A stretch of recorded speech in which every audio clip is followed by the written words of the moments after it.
The air in the Tactical Operations Center was a pressurized amalgam of stale coffee, ozone, and low-grade dread. It clung to the skin like a film. On the central holographic dais, a three-dimensional map of the Al-Qadir district glowed in shades of cobalt and jade, a sterile representation of a very dangerous place. Uniformed figures moved with practiced economy around the dais, their voices clipped, low murmurs in a secular cathedral dedicated to the god of real-time data. Into this temple walked Dr. Eris Thorne. She was an island of soft gray wool and denim in a sea of digital camouflage. Her presence was a discordant note in the tightly controlled symphony of the command post. She carried a simple leather satchel, not a helmet, and her eyes, calm and analytical, scanned the room without the restless energy of the soldiers who inhabited it. They were hunters, predators conditioned for the kinetic. She was a geologist of human conflict, studying the strata of violence, looking for the fault lines. A ripple of discontent followed her entry. A young captain nudged a lieutenant, their whispered exchange lost in the hum of the servers but the sentiment clear in their sideways glances. Civilian, analyst, tourist. She found her assigned terminal in a corner, away from the central hub of activity. It was a deliberate placement, an afterthought for the mandatory consultant from Langley. She powered it on, the screen reflecting her impassive face as she began laying out her own digital survey tools, ignoring the hostile energy radiating from the room's center. There stood General Marcus Vance, a four-star monolith carved from granite and institutional skepticism. His reputation preceded him. A warrior who had risen through the ranks on grit and a profound trust in the soldiers he led, and an equally profound distrust for anyone who hadn't shared a muddy trench with him. He was overseeing the final launch sequence for Operation Nightfall Serpent, a high-risk snatch-and-grab for a high-value target holed up in the densest part of the district. Vance finally turned, his gaze sweeping the room before landing on Thorne. It was a look he might give a piece of faulty equipment. He strode over, his polished boots making no sound on the rubberized floor. Behind him, a shadow in the same uniform, Colonel Davies, his aide-de-camp, wore a smirk that was a perfect mirror of the general's own disdain. "Dr. Thorne," Vance began, his voice a low rumble that commanded attention without needing to be raised. "Welcome to the sharp end. I trust your flight was comfortable." The question was a formality laced with sarcasm. "It was adequate, General," Eris replied, her voice even, her eyes not leaving her screen where she was layering topographical data over infrastructure schematics. Vance leaned a hand against the console, a proprietary gesture meant to intimidate. "I've read your file. Geostrategic analysis. Predictive modeling. Very impressive on paper. Tell me, Doctor, what can your charts and numbers tell me that my men, with their eyes on the ground, can't?" The question hung in the air, a direct challenge. The murmuring in the TOC ceased. Every ear was tuned to the exchange. Eris finished her command line before turning her head slightly, meeting his gaze. "They can tell you where the ground is hollow, General. They can tell you which walls will crumble and which will hold. They can tell you the story the earth tells, which is often older and more honest than the story men tell." A flicker of something, annoyance, perhaps, crossed Vance's face. He disliked riddles. Colonel Davies coughed out a dry, dismissive chuckle. "So, you're a fortune-teller with a geology degree." Eris offered no reply, simply turning back to her work. Her silence was more infuriating to them than any argument could have been. It was the silence of someone who didn't feel the need to justify her presence. Vance straightened up, his tone hardening. "Out here, Doctor, we operate on trust. Trust is earned. It's built in sweat and blood, not in a climate-controlled office in Virginia. Everyone who has a voice on this floor has a call sign. It's a signifier. It means they belong, that they've been tested." He paused, leaning in slightly, his voice dropping to a conspiratorial, mocking whisper that was loud enough for everyone nearby to hear. "Tell me, Dr. Thorne, do you have a call sign?" He already knew the answer. Civilians, especially short-term academic attachments, were never assigned one. It was a question designed to highlight her otherness, to put her firmly in the box labeled outsider. Eris remained still for a long moment. The hum of the servers seemed to swell in the silence. She finally looked at him, her expression unreadable. "No, General," she said softly. "I do not." Vance smiled, a tight, predatory curl of the lips. "I thought not." He patted the console twice, a gesture of finality. "Stay at your station. Keep your geological stories to yourself unless asked. And stay out of the way of the people doing the real work." He turned and walked back to the dais without a backward glance. The smirks and quiet chuckles from the staff resumed, now legitimized by their commander. Eris Thorne, the civilian, had been put in her place. She watched them for a moment, her face a blank mask, before turning back to her screen. On it, 3 different maps were now overlaid. The city's century-old sewer system, a modern fiber-optic cable layout, and a thermal map showing anomalous cold spots deep beneath the streets of Al-Qadir. She was already working, her focus absolute, listening to the story the Earth was telling her. The initial phase of Operation Nightfall Serpent unfolded with textbook precision. 2 Black Hawks, call signs Reaper 1 and Reaper 2, sliced through the low-hanging haze over Al-Qadir, their rotors beating a muffled rhythm against the city's ambient noise. In the TOC, the helmet cam feeds from Viper Team, the 6-man SEAL unit on the ground, were clear and stable. Green-tinged images of alleys and doorways flickered across the auxiliary screens, each soldier a node in a perfectly functioning network. General Vance stood with his arms crossed, a picture of calm authority. He murmured commands to his comms officer, his gaze fixed on the main holographic map where Viper's progress was tracked by 6 friendly blue icons, moving steadily toward the red marker of the HVT's compound. "Phase line Alpha reached," the comms officer announced. "Viper is proceeding to the breach point." "Good," Vance grunted. "Keep the drone feed tight on the perimeter." Colonel Davies stood beside him, exuding a confidence that bordered on smugness. He glanced over at Eris Thorne's corner. She was still staring at her terminal, seemingly oblivious to the real-time drama unfolding. "Looks like the boys have it under control, sir," Davies said, his voice pitched just loud enough for her to hear. "No hollow ground or crumbling walls yet." Vance didn't respond, but a slight tightening of his jaw acknowledged the comment. The operation was his vindication. It was a testament to solid intelligence, superior training, and the undeniable effectiveness of American military might. It was everything his world was built on. The abstract academic nonsense from the likes of Dr. Thorne was a distraction, a bureaucratic necessity he had to tolerate but would never respect. Breaching in 3, 2, 1. The radio crackled. On screen, a shaped charge blew a door inward. The blue icons swarmed into the red-marked building. For a few seconds, the only sounds were the muffled shouts of the SEALs clearing rooms, their movements fluid and deadly. "Eyes on HVT. Target is secure," the team leader's voice reported, calm and professional. A wave of quiet relief washed through the TOC. Staffers exchanged satisfied nods. Phase 1 was complete. "Excellent work, Viper," Vance said into his mic, "prep for exfil." Reaper 1 moved to primary extraction point. And then the world fell apart. Started not with a bang, but with a hiss. A burst of static tore through the audio feed. On the main screens, the crisp helmet cam footage dissolved into a blizzard of digital snow. "Viper 1, say again? Your transmission is breaking up," the comms officer said, his voice suddenly tight. "EV jamming, comms are down." "Say again. Command, you are unreadable."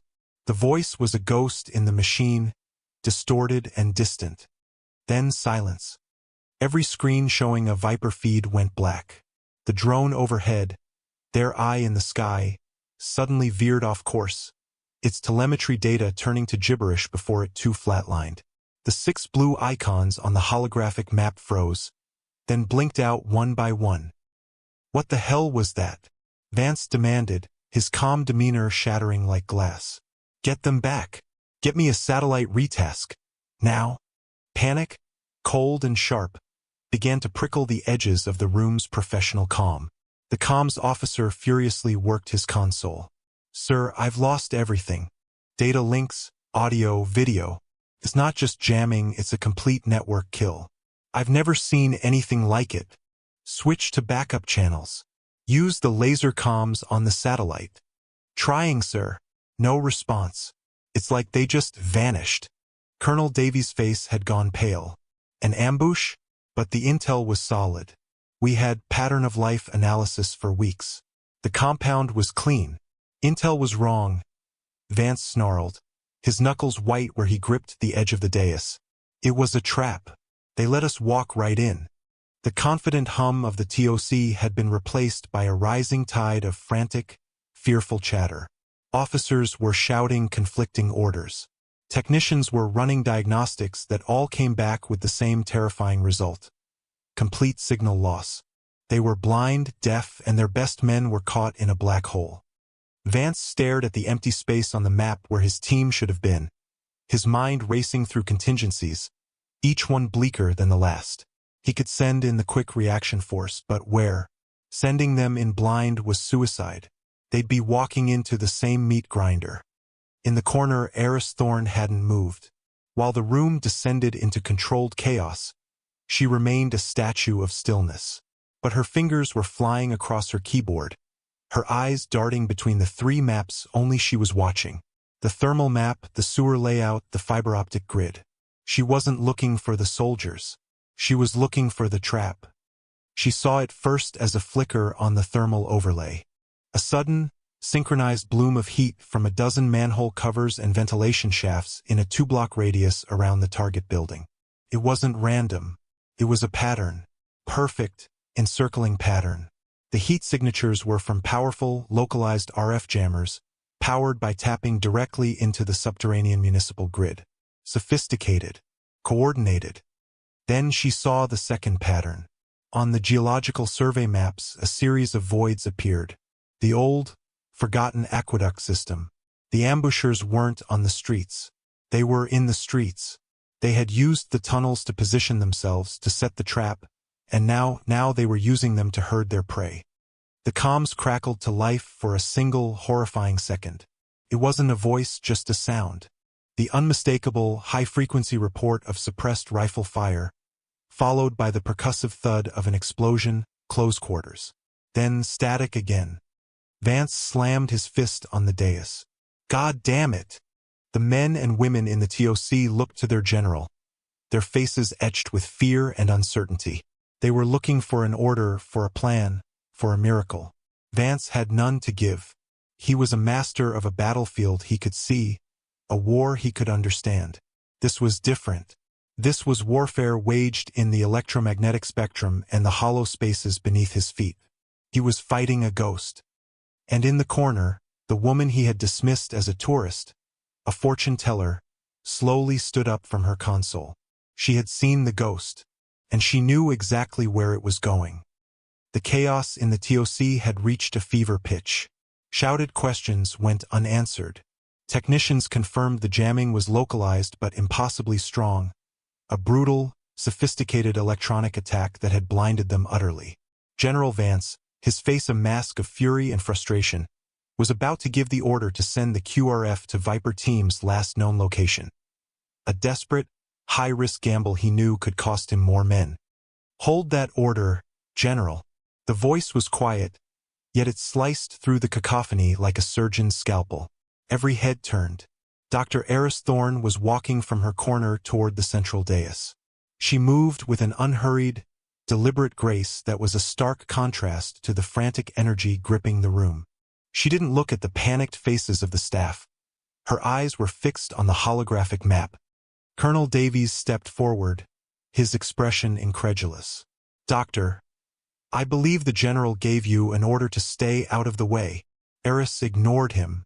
She reached the dais and, with a few keystrokes on a peripheral console, the main holographic display changed. The tactical overlay of the city vanished, replaced by a complex, multi-layered schematic of subterranean tunnels, pipes, and forgotten waterways. It was her screen now projected for all to see. "The intel wasn't wrong, General," she said, her voice steady. "It was incomplete. You were looking at the city. The enemy was operating beneath it. She pointed to a series of glowing red nodes she had mapped onto the schematic. These are the jamming sources. They're not on rooftops. They're underground, tapped into the city's power grid via pre-1960s maintenance tunnels. They created a Faraday cage around the target building. Once your team was inside, they were cut off. Vance stared at the display, his mind struggling to process the information. How could you possibly know that? Your signals intelligence team logged intermittent EMR spikes for the last 72 hours but dismissed them as background noise from the old power grid. Eris explained, her tone purely factual, devoid of any "I told you so" inflection. It wasn't noise. It was them testing the system, calibrating it. The spikes correlate perfectly with the geothermal venting points of the old aqueduct. She manipulated the image, highlighting a wider channel running directly beneath the main street. Viper team isn't in the building anymore. They were flushed out the back alley, directly into a pre-planned kill zone. The ambush isn't coming from the surrounding buildings. It's coming from below. Storm drains, sewer access points. A wave of murmurs spread through the room. What she was describing was a level of tactical planning that was terrifying in its complexity and execution. "This is insane," Davies scoffed, though his voice lacked its earlier conviction. "Conjecture. You're guessing." "Am I?" Eris zoomed in on a specific section of the map, a crossroads 2 blocks east of the target building. A large underground cistern was marked there, a hub for multiple aqueduct channels. "You're about to send your quick reaction force to the last known location. The enemy knows this. They are counting on it. This entire ambush is bait, designed to draw in your rescue element." She pointed a decisive finger at the cistern. "When the QRF's vehicles pass over this intersection, demolition charges will be detonated at these structural pillars of the old cistern. Red X's appeared on the holographic supports. The road will collapse, trapping your vehicles. The enemy will then emerge from the aqueduct system on all 4 sides. It will be a massacre. You're not losing 6 men, General. You're about to lose 60-inch. The TOC was utterly silent. The air crackled with the weight of her words. Every officer, every NCO, every technician was staring at her, then at the map, then back at her. The sheer, terrifying logic of her analysis was undeniable. It was too detailed, too precise to be a guess. She hadn't just identified a problem. She had reverse-engineered the enemy's entire operational doctrine in minutes, using data everyone else had ignored. Vance looked from the map to her face. His expression was no longer dismissive. It was something else entirely, a dawning, incredulous suspicion. The certainty in her voice, the cold precision of her tactical breakdown. It was not the language of an academic. It was the language of a predator. "You speak as if you've seen this before," Vance said, his voice a low, dangerous growl. "You laid that out with the certainty of a planner, not an analyst. I've read your file, Doctor. It says you're a civilian consultant, a geologist from a think tank." He took a step closer, his eyes boring into hers. "That file is a lie, so I'm going to ask you one more time. Who are you?" The room held its breath. The question was an accusation, a demand. Colonel Davies looked on, his mouth slightly agape, finally understanding that this was no ordinary civilian. Eris met the general's hard stare without flinching. Her calm demeanor remained, a placid lake over an unfathomable depth. She thought back to his earlier question, the one he had used to mock and belittle her in front of his entire command, the one designed to cement her status as an outsider. She gave a slow, almost imperceptible nod. "You asked me for my call sign, General."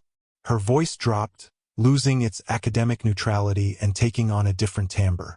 It was a voice that held the weight of ghosts, of missions that were never spoken of a life lived entirely in the shadows. The sound of it made the hairs on the back of Vance's neck stand up. "It's Cassandra." The name fell into the silence of the TOC like a stone into a deep well. To most of the younger personnel, it meant nothing. A name from Greek mythology, perhaps. They looked at each other in confusion. Colonel Davies frowned, trying to place it. But for a few, the name was a lightning strike. A grizzled master sergeant in the corner, a veteran of a dozen forgotten conflicts, visibly stiffened, his eyes widening in disbelief. An older intelligence officer near the back of the room slowly lowered the radio handset he was holding, his face draining of all color. And General Marcus Vance. He flinched. It was a small, almost imperceptible reaction, but for a man of his iron composure, it was like watching a mountain tremble. His face went slack with shock, his eyes searching hers, looking for the lie, the mistake. But he found none. Cassandra.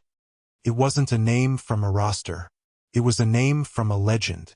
A ghost story whispered in classified intelligence briefings and after-action reports stamped with so many caveats they might as well have been blank. Cassandra was a myth from the height of the asymmetrical wars, a decade ago. A predictive analyst, they said. A name attached to a series of operations that had been impossibly, prophetically successful. Enemy networks that had taken years to build would collapse in a single night. Ambushes were not just avoided. They were turned back on the attackers with surgical precision. High-value targets would seemingly walk into traps of their own making. The official file on Cassandra was thin, almost non-existent. No rank, no unit, no photograph. Just a call sign and a list of successes that bordered on the supernatural. The whispers in the intelligence community painted a clearer picture. Cassandra was a new kind of warrior, someone who could see the entire battlefield, not just in 3 dimensions but in 4. Someone who could see the enemy's moves before they were even conceived. Everyone had assumed Cassandra was a man, a grizzled Delta Force operator maybe, or a CIA phantom with decades of field experience. No one had ever considered the myth, the legend, the prophet of modern warfare, was the quiet, unassuming woman in the gray sweater standing before them. Vance's mind reeled, connecting the dots. The deep knowledge of subterranean warfare, the instant recognition of complex enemy tactics, the unnerving calm under pressure. It wasn't academic theory. It was muscle memory. "My God!" Vance breathed, the words barely a whisper. He was staring at Dr. Eris Thorne, but he was seeing the ghost from a dozen redacted mission summaries that had crossed his desk years ago. He was seeing the architect of victories he had studied, victories whose source had been a closely guarded secret. Colonel Davies finally made the connection, his face a comical mask of shock and dawning horror. He looked at Eris, then back at the general, his earlier smugness curdling into abject humility. He had mocked a living legend. Eris didn't acknowledge their shock. Her focus was absolute, her mind already moving on to the next phase of the problem. "General," she said, her voice pulling him back from the past. "Your QRF has 30 seconds before they enter the kill box. You need to reroute them. Now." Her words jolted Vance back to the present. The awe, the disbelief was instantly replaced by the cold calculus of command. But the calculus had changed. The variable he had dismissed was now the most important factor in the equation. He was no longer listening to a civilian consultant. He was taking orders from Cassandra. The transformation in General Vance was instantaneous and absolute. The skepticism that had defined him moments ago was vaporized, replaced by a clarity of purpose forged from the sudden, shocking revelation. He was no longer the arrogant commander questioning a subordinate. He was a soldier in the presence of a master. "You heard her." Vance's voice boomed across the TOC, snapping his stunned staff back to attention. The command was sharp, electric. "Comms. Get me Captain Eva Rojas in QRF-1. Reroute them. Route them now. They are not to cross 5th Street. I want them to hold position at the Alamir Mosque. Grid 4-79er. Do not acknowledge, just execute." The comms officer, fumbling for a moment, complied, his voice trembling slightly as he relayed the urgent order. Vance turned back to Eris, his eyes locked on hers. The entire dynamic of the room had inverted. She was now the center of gravity, and he, the 4-star general, was orbiting her. "The road collapses. What's their exfil route?" "They won't exfil overland," Eris stated, her finger tracing a path on the holographic map. "They'll drag what's left of Viper Team back into the aqueduct system. It's a straight run south to the industrial sector.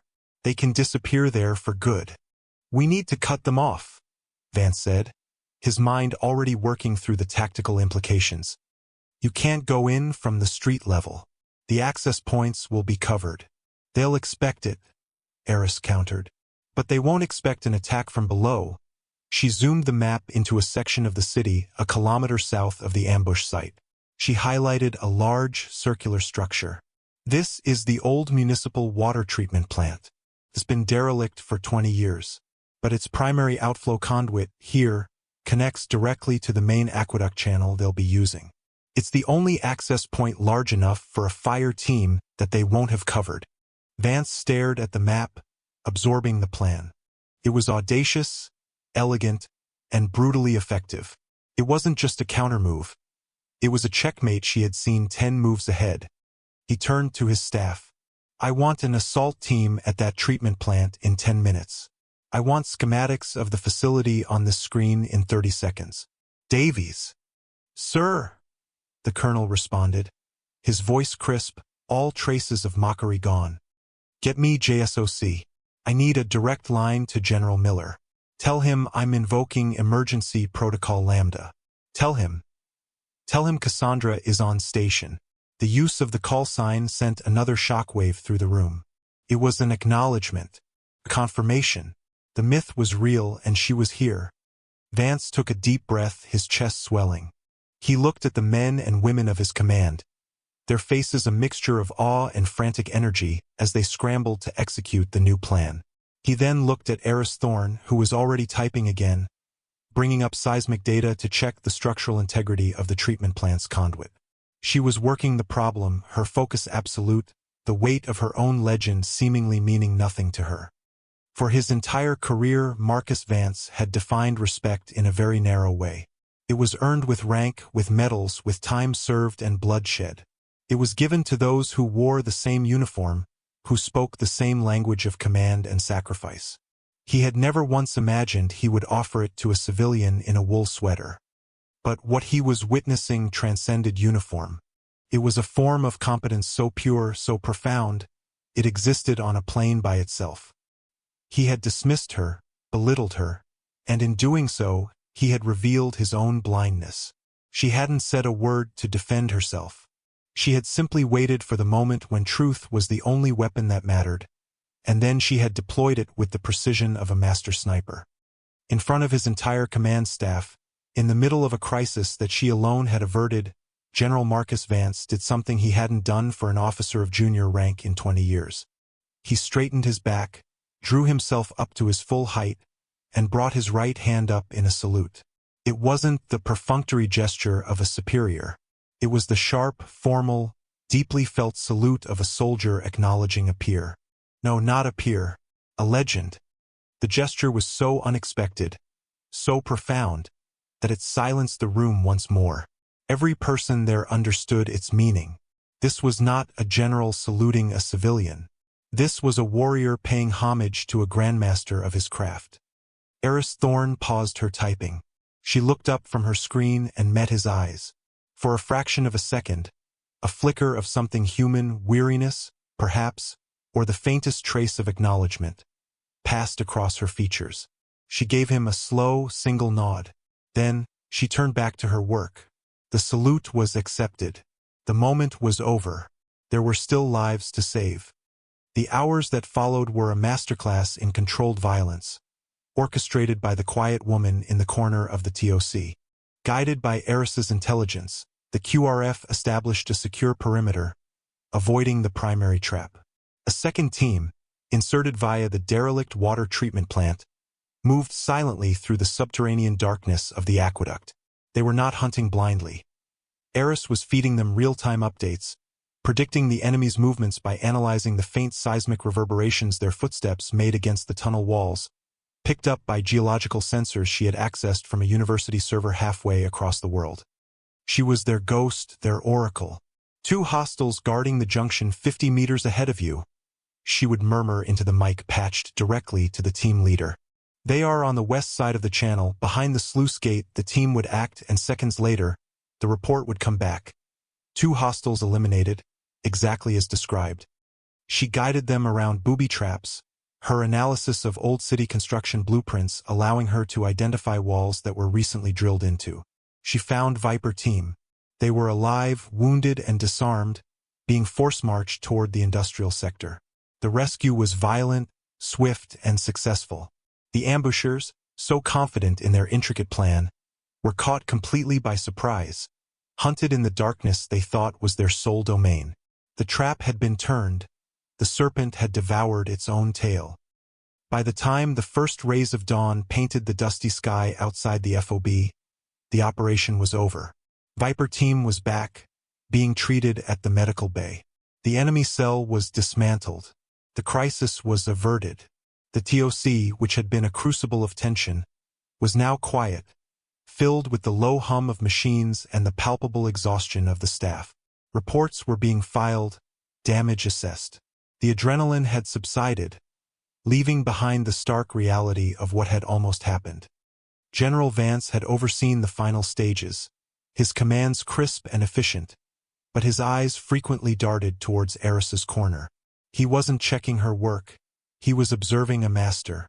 When the final mission-successful call came in, he allowed himself a single, deep breath of relief.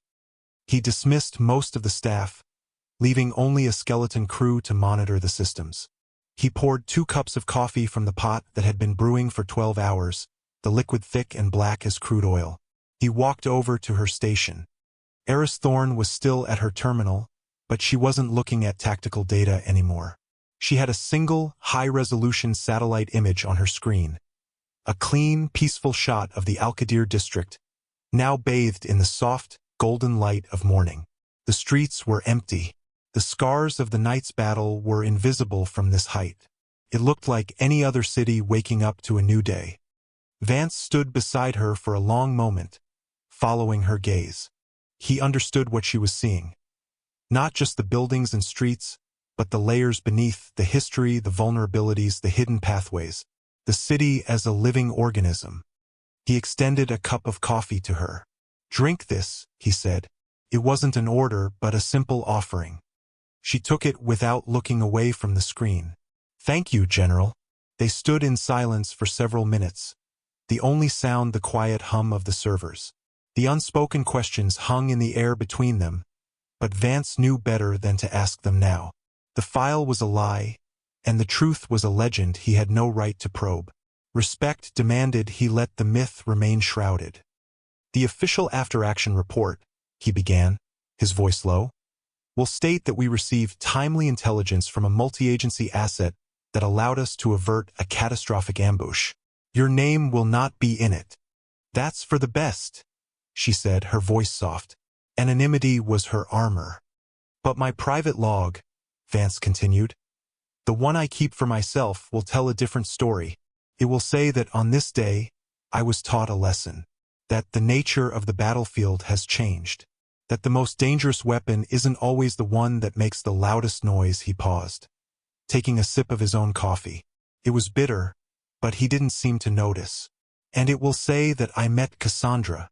Eris finally turned her head, looking at the weary, powerful man beside her. She saw the genuine shift in him, the hard-won humility in his eyes. The dismissal was gone, burned away by the fire of the crisis, leaving only a profound, elemental respect. "My work here is done, General," she said. "I have a flight to catch in a few hours. I'll have my driver take you to the airstrip," he said immediately. "You'll have a priority transport." It was a small gesture, but it was a world away from the dismissive welcome she had received. She gave a small nod of thanks. She set the coffee cup down and reached into her satchel, pulling out a small, soft cloth and a pair of simple, wire-rimmed reading glasses. With methodical, practiced movements, she began to clean the lenses. It was a simple, mundane act, the gesture of a librarian, a professor, an analyst. Vance watched her, transfixed. He had just seen this woman dismantle an enemy's intricate plan, guide soldiers through a subterranean maze of death, and hold the lives of 60 men in her hands. He had seen the living embodiment of a legend that would be told in whispers for decades. And now, here she was, quietly cleaning her glasses as the sun came up. The myth and the mortal in one. She finished, placed the glasses neatly on the console, and took a final look at the map of the sleeping city. The quiet moment stretched, a silent pact of understanding between the warrior of the old school and the prophet of the new. The sun was fully up now, its light flooding through the narrow windows of the TOC, chasing away the last of the night's shadows. Respect had not been requested or demanded. It had been forged in silence, pressure, and revelation. And like the new day, it was absolute and clear.